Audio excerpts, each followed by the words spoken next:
Hello and welcome to the Particular Baptist Podcast. My name is Daniel Vincent. I'm here with my co-host Sean Cheatham. And before we dive into our discussion today with our special guest, I just want to remind everyone to check out our blog. It's theparticularbaptist.net. We upload to that weekly. And check out our YouTube channel. I actually just uploaded the URL or updated the URL today, so it reflects more of the page's description. So it's youtube.com/c/the particular Baptist. So like, subscribe, share. And with that, I will hand it over to Sean to introduce our guest and topic. Yeah, so we actually have a very special guest today. It's our pastor, Pastor Steve Clevenger of Covenant Reformed Baptist Church. And today we're going to be talking about Reformed Baptist history and where we as Reformed Baptists may be headed in the future. So with that, we'll probably jump into some questions. Pastor Steve, what was the beginning of the modern Reformed Baptist movement? The beginning of the modern Reformed Baptist movement. That's a good question because sometimes there's some confusion about that, or it's just very unclear for many. But if it's okay, let me begin by setting some background for this and who are Reformed or Particular Baptists. The earliest Particular Baptists appeared in England in the first half of the 17th century. We use the word Baptist to describe really Reformed Baptistic Congregationalist. Though the term Baptist was not used by those early congregations or individuals as a self-identifier at that point early on, in fact, they would probably just consider themselves Christians and as nonconformist in relation to the state church, that is the Church of England. The early documents that we have from that period, those individuals and churches would refer to themselves simply as baptized Christians. And if I had to paint that setting very broadly,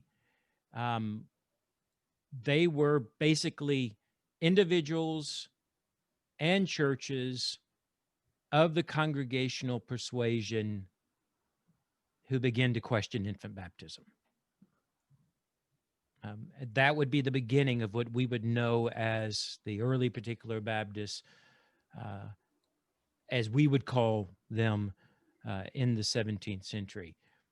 They would eventually publish confessions of faith and catechisms, most notably what we know today as the 1644 or 1647 Confession of Faith and the 1677, or as we call the 1689 Confessions of Faith.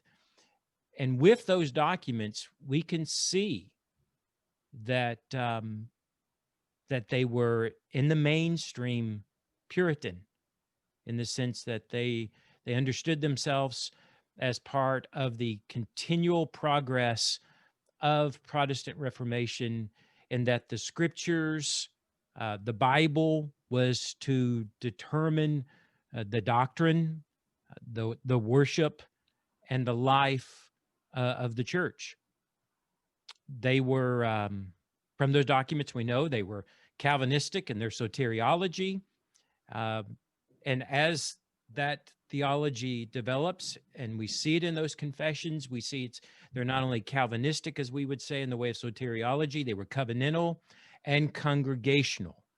And I probably need to say, and this would be an entire different discussion, but the term congregational would not be understood in the same way as it is today in American Christianity. This is Puritan congregationalism.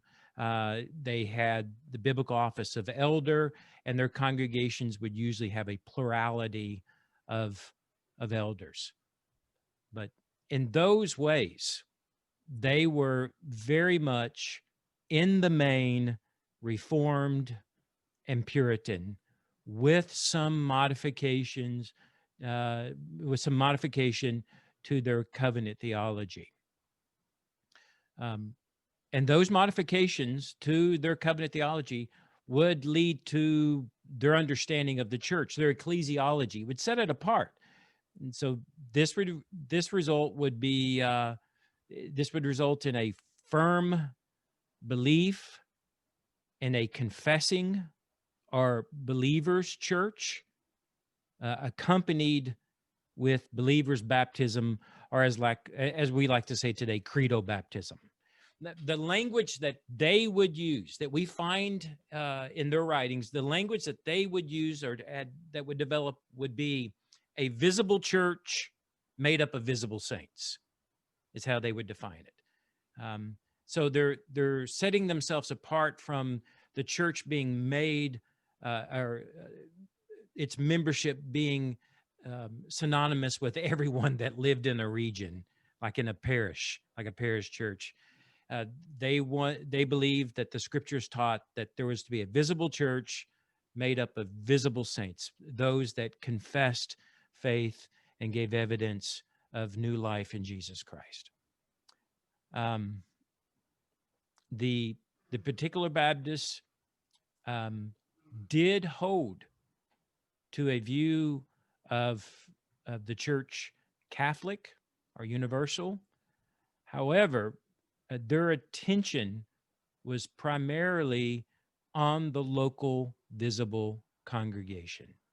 And this is important because it's really their ecclesiology, their understanding of the doctrine of the church that's going to set them apart from other Reformed communions. And this distinction touched upon several areas, from a denial of infant baptism to church-state relationship. And this would just continue as they would think through this, would evolve. And it would even lead to thoughts or views concerning religious liberty were involved in this. I would also add, and I don't want to leave out the importance of their understanding of the early particular Baptists, of their understanding of worship in the local church. They had a high view of the Puritan understanding of the regulative principle of worship. The scriptures alone were to determine the practice of worship of the gathered congregation. Christ alone was the head of the church, and he alone would determine by his word, that is through the scriptures, what is true worship. And so again, these very much would set them into the context of Puritanism, and yet they had their own distinctives as particular Baptists. So to understand something about what we would call particular Baptists, or what we call today Reformed Baptist churches, we need to understand something about their past. Again, they were congregational churches of the Puritan persuasion that held to believers' baptism, and would eventually, in their exact wording, they would put forth by the elders and congregations a confession of faith describing their beliefs. It was first published in 1677, and then it would later be adopted by the London General Assembly of Churches in 1689.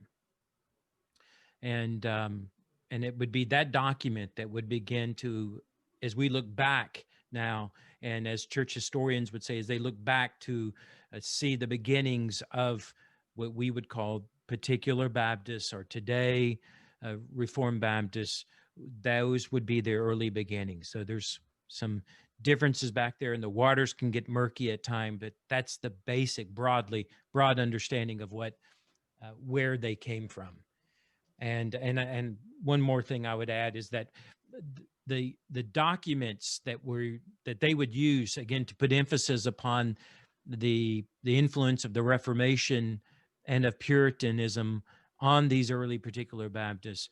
The documents that were used to form, and we might better say edit, the Second London Confession were essentially the Westminster Confession of Faith, the Savoy Declaration, and the First London Baptist Confession of Faith. There were other documents that probably influenced that. Of course, the Bible, but the catechisms of those documents. But those documents were essentially the documents that they used to edit what would become the Second London Baptist Confession of Faith, and of what we know as the 1689. Yeah. So that's interesting, Pastor. You point out that they saw themselves as part of the Reformed community. I think there is kind of a pushback, I think, from our Presbyterian brothers, some of them anyways, that try to paint Baptists as Anabaptists or not really part of the Reformed community.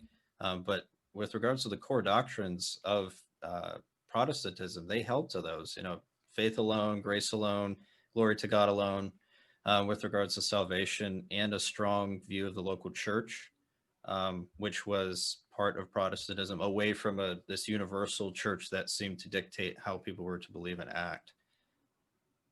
Yeah, I think that most church historians of all types recognize that there were different streams of what we might call Baptistic groups. Yeah.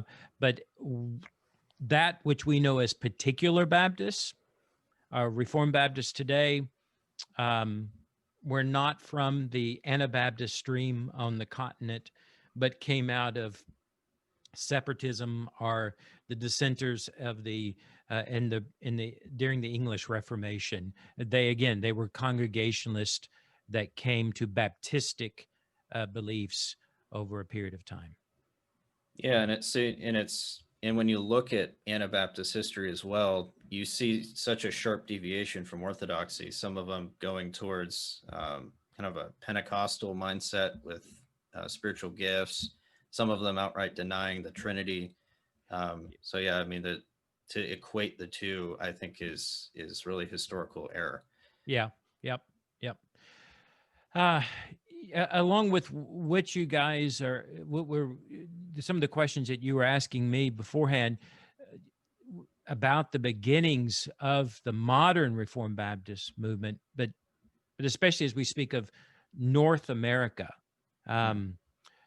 Because local churches today, I would say that local churches today that subscribe to the Second London Baptist Confession of Faith, they're typically, in our time, in modern times, they are referred to as Reformed Baptist churches. I think there are actually in Britain, there are some churches that still have the title Particular Baptist in their name, but I'm not aware of any in the States that have that title. But typically we call them Reformed Baptists.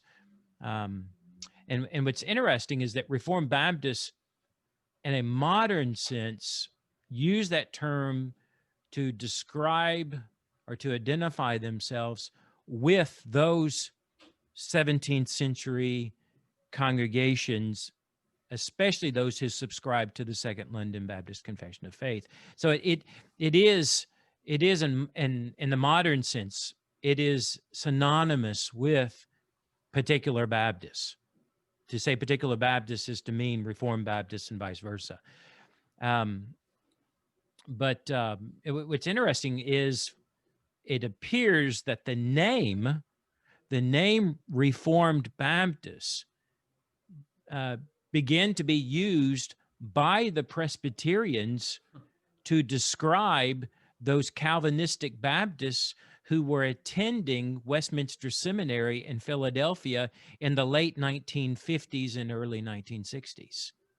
So it is interesting that in our present days, sometimes our Presbyterian brethren recoil at the name Reformed Baptist, but they gave it to us.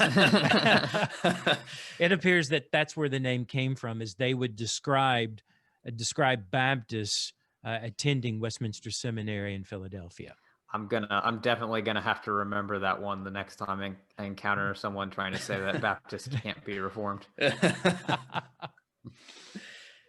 Well, congregations, to continue with what you guys have been asking me here, and this larger question about modern day Reformed Baptists, congregations in our day may not all use that term. Like we said, you don't see churches, at least that I'm aware of in the United States, using the term particular Baptist to describe their local congregation. Though while we use that term historically to describe ourselves, not all churches today will even use the term Reformed Baptists in their church name or as an identifier for themselves. So names may vary. They just may be called Grace Baptist Church, Covenant Baptist Church, or even something like Covenant Church or Grace Church or something such as that to describe themselves. So the names may vary, but and additionally, there are a range of differences in these congregations concerning polity, some doctrinal nuances, and in worship. And those things can vary from congregation to congregation. However, we typically think of the common factor of those churches that we would put in that category of Reformed Baptists in the modern sense. The common factor would be a subscription, and there's different ways churches subscribe to the confession, but a subscription to the Second London Confession. That's usually the common denominator. And those differences, as I spoke about, can differ from congregation to congregation, and they should actually be expected on one level because of our ecclesiology. And what I mean by this is that it's difficult to have churches walking in close or lockstep in everything when we hold fundamentally to an ecclesiology that stresses congregationalism, that stresses the independency of the local church. And though there are sure a number of factors that are involved, but Reformed Baptists don't have a hierarchy of bishops or presbyteries outside of the local congregation prescribing those details down on the local church and its life. And so while we do have a common confession, much of those things in the confession will be notably found among us. There's great diversity in the churches because of that. There's not a common book that we would use as a book of church order. There's not a bishop, as I said. There's not a presbytery, a regional presbytery that's dictating details of church life. And so we would see diversity among the churches, though a common core of beliefs of those churches that hold to the Second London, even if those, even while often subscription to the confession may vary on different levels, we do see a common faith among those churches at some level. And I would say that that diversity among our churches, it should teach us from church to church and our congregations to be charitable to one another in light of those passages. Because sometimes those differences on a local church level, there may be issues that local church or the eldership are working through regionally or in their present setting that some of us aren't aware of, 3 states over or halfway around the world. We should consider that and be charitable to those brethren and those congregations. I think our confession does allow for some small liberties in terms of cultural differences with regards to how worship is to be conducted in the broader principle of the regulative principle, because taking into account that there are differences depending on where you are. Yeah, if you just begin that discussion, among Reformed folks in general, but particular or Reformed Baptists in particular, you'll find that even views of the regulative principle and how it's implemented may greatly vary, from exclusive psalm singing to no musical instruments or limited musical instruments, and an array of other issues, from convictions about the practice of the Lord's Supper on a weekly, regular basis. So those things can greatly vary. But I'm just thrilled that churches are laboring to the best of their ability to go to the scriptures and to apply the Bible to their worship, and try to keep it within that realm of what the scriptures teach us by the head of the church, of what pleases him in worship. We are laboring to implement in the life of the church, and not to allow all these other things if possible. And so if churches are laboring to do that, I'm for them. Again, there are great variances on how that's implemented, and we continue to think to that through this to this day, because we continue to grow and to mature as churches and as individuals concerning a number of issues about our confession and our history. So there's been, obviously, we're all very interested in Reformed Baptist history. There's been somewhat of a resurgence, I'd say, in the past 20 years about studying Reformed Baptist history. Why do you think that is? Why such the interest? Well, again, that's a good question. As I was thinking through this, as you guys set that question before me, as I was thinking about that this week, again, there's some things in our current setting here in North America that relate to that resurgence. I guess back to your original question, what are the beginnings of modern Reformed Baptists in North America? And we are talking about North America because there are things that happened and are happening in other places of the world concerning Reformed Baptists, which is wonderful, namely the United Kingdom, South Africa, and even Asia, especially Southeast Asia.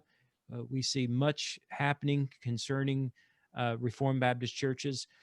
But in North America, I think when we speak of what's happening now, again, realizing what has happened here in our circles the last, especially 200, 150 years in the United States, it's important to realize that, one, that because we have our confession of faith that we're subscribing to has come from us overseas. It's the London Baptist Confession of Faith. However, in North America, early on in the American colonies, Baptists of these convictions, particular Baptist convictions, arrived, began to establish churches by 1742. By 1742, Baptist churches, there was an association large enough up and down the eastern seaboard, what was known as, and they were called the Philadelphia Baptist Confession of Faith. The Philadelphia Baptist Confession of Faith, Baptist Association, should I say, the Philadelphia Baptist Association by 1742 adopted an Americanized version of the Second London, and it was called the Philadelphia Baptist Confession of Faith. They did add two additional chapters to the second LBC. Besides that, I believe it's word for word. Besides these two additional chapters, one was on singing, and the other item was on the laying on of hands. And we should be careful because there are some, unfortunately, floating around some printed publications of the Second London Baptist Confession of Faith, which really on the inside is the Philadelphia Confession of Faith. Hmm. They're floating around, but so we should be aware of that. They're not the Second London, but it's the Philadelphia Confession of Faith. And then with that, not only do we see these early particular Baptists in the United States, but then by the 19th century, which is actually a very large influence concerning what we would think of the resurgence or the concern about the confession and this interest in it in our time is the Southern Baptist Convention, because by the 19th century, the Southern Baptist Convention forms in 1845 in Augusta, Georgia. All of the churches that were represented by their delegates, they held to the Philadelphia Confession of Faith, which is essentially, in essence, the Second London. In essence, they were, particular or Reformed Baptists in their founding in 1845. And it would be through this stream personally that I was influenced to theologically develop in what I am today doctrinally concerning being a Reformed Baptist by those early influences in Southern Baptist life because of them being reprinted in the 20th century. I mean, we have the writings of the men that would become the leading theologians in the Southern Baptist Convention during that period. These are men like James Boyce. This is not like James Boyce of 10th Street Presbyterian, but James Boyce, James P. Boyce, and it's Boyce. His abstract of, I have it here, abstract of systematic theology. Also John Dagg, his writings, which he pastored, was from this area where we live in Virginia, pastored actually right up the road from here at Oh, one wow. point. Yeah. Daggs Creek is down by Dumfries, Virginia, which is right south of here. This was his area right here. We have his writings, and they're very much in unison with our confession of faith, very rich theologically, a benefit for anyone who wants to know more about particular or Reformed Baptists, or for pastors or men who want to grow in the understanding of our confession of faith. Those are wonderful books that will help in that area. However, by the turn of the 20th century, there are a number of influences, but notably E.Y. Mullins, Edgar Young Mullins, he became the president of the flagship SBC seminary, the Southern Baptist Theological Seminary in Louisville, Kentucky. And with him, it became evident that there was theological drift from the convictions of previous generations. Now, this is important because this is the largest group of Baptist churches in North America, and they originally held to a common faith with the early English particular Baptists. So we have to ask ourselves, what happened from then till 150 years later? What has happened? Because if you look around, Rick Warren, Stephen Furtick, those guys do not look like particular Baptists, and yet those are churches No, they do not. of the convention. I believe they're still churches of the convention. Leighton Flowers. Yeah. And so you have to ask yourself, what has happened?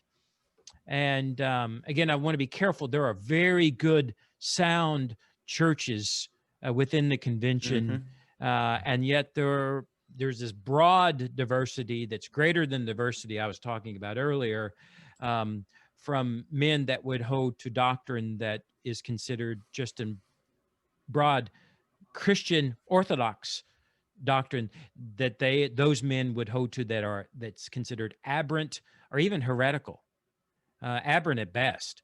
But at the same time, there are very good, sound churches within the SBC who are solid. But you have to ask yourself, as a whole, what happened to the convention to get from that point to where they are today? And I would say, because this does lead to where we are and how we arrived onto the scenes as Reformed Baptists, and a large influence of its growth. You've had Tom Hicks on the show, which his church is aligned with the SBC, trained in the Southern Baptist Seminary, and other men whom we love, from Fred Malone, others, Tom Nettles, Tom Asco, others within those circles. But from the best I can understand, it appears that something like that, probably like American influences from American revivalism, like the Awakenings, Yep. the first and second Awakenings, and there were other smaller ones along the way, even into the second part of the 19th century, that those revivals or awakenings, this is probably maybe controversial in some circles, but I would say they had a negative theological impact on the churches.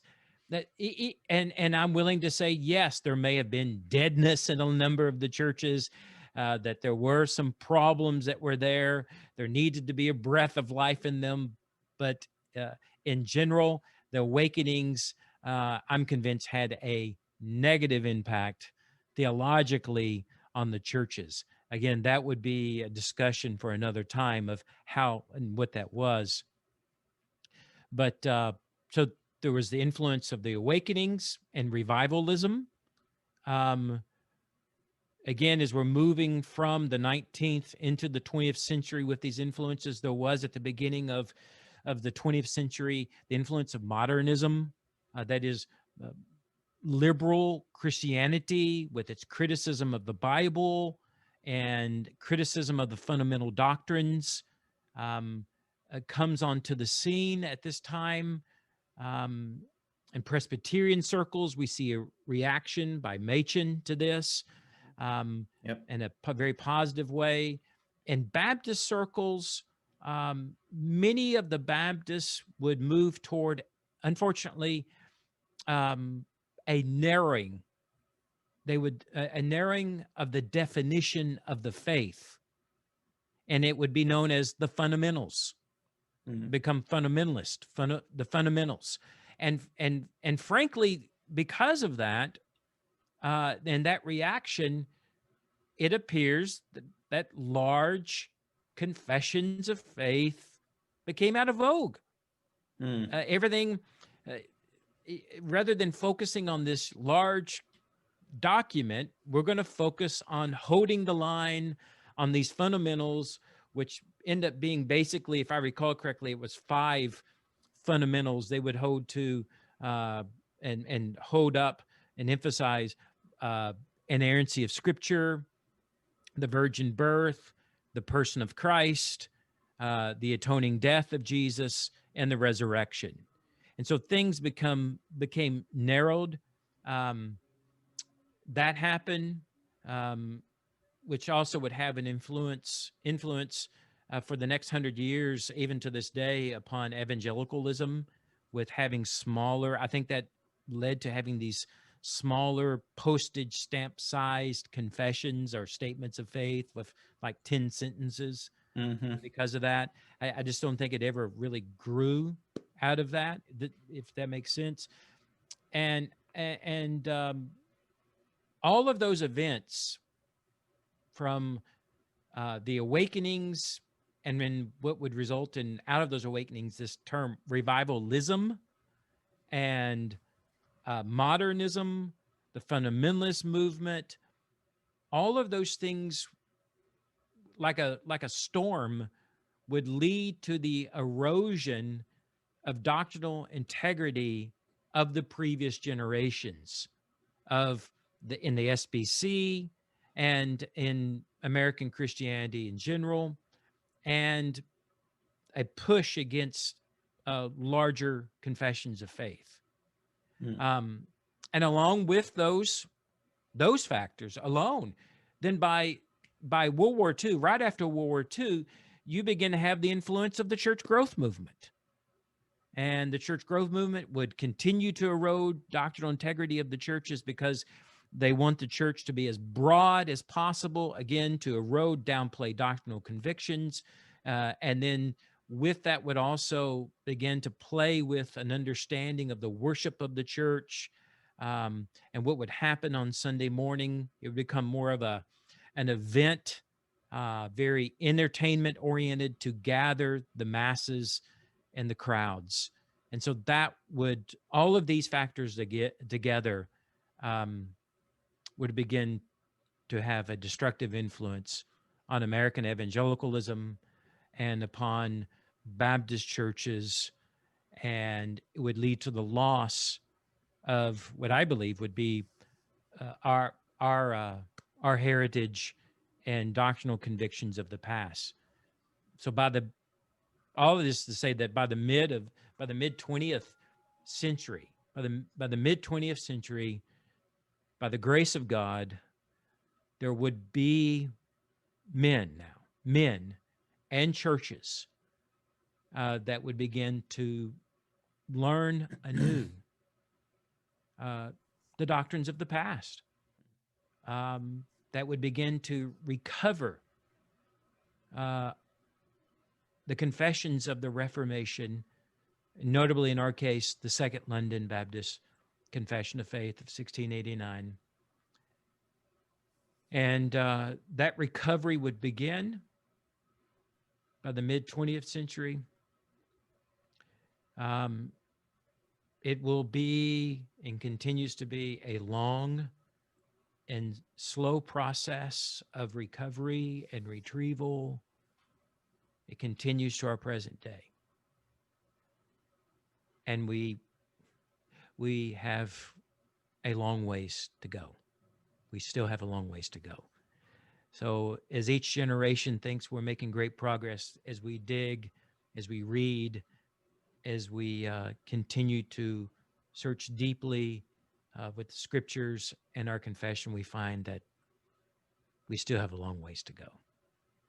It's almost as if Reformed Baptists are going through, to use the term very loosely, a mini Reformation, in the sense that during the Reformation, the reformers were seeking to go back to the sources, go back to its roots, right?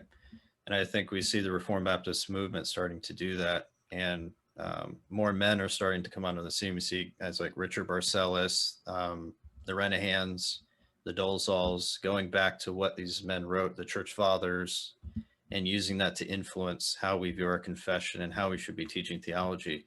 And it's interesting to see the pushback that comes with that to some extent, like with the controversy of divine simplicity, when trying to recover those type of that core doctrine and the pushback that receives. But these men are going back and saying, well, these doctrines are not only found in scripture, but they're rooted in our history, particular Baptist history, and even back to the early church in the 4th century.